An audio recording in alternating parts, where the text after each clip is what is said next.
There is the most dangerous volcano in the world, and it is less known. It's called Raikoke, and that is in the Kuril Islands. It is in the class of the Krakatoa, and it has erupted like Krakatoa in the past, and it may erupt again. It's a little island. It looks like a volcanic island in the middle of the Okhotsk Sea, somewhere at the margin of the Kuril Islands. The surface is fresh usually, and that's the reason most of the time there is no vegetation. When in the quiet times, some vegetation grows, then again erodes away in the next eruption. As you can see, in the 2019 we had a strange phenomenon observed from the space first time. It looked very odd, something like a spaceship or like a snake crawling through the clouds. On top of the cloud decks, you could actually see it. It was a huge explosion, almost like a nuclear blast. And it released a lot of dust into the stratosphere, reached there, and it could spread through that, through all the planet almost, circumnavigating the polar regions.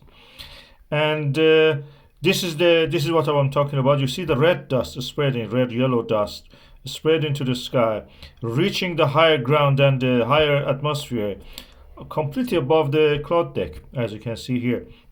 Then the prevailing winds, it almost looks like the planet Saturn. I will show a little video about this. That looks like the polar regions of the planet Saturn.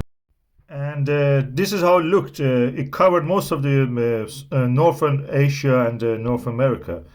And that is the image that we have from the planet Saturn. It's almost the same pattern you can see in a bigger scale, of course. It's continuous there. And after that, we saw this debris at the foot of the volcano falling toward the sea. It's a big island in that sense for being a volcano. In the scale of the explosivity of the volcanoes, this is number 4.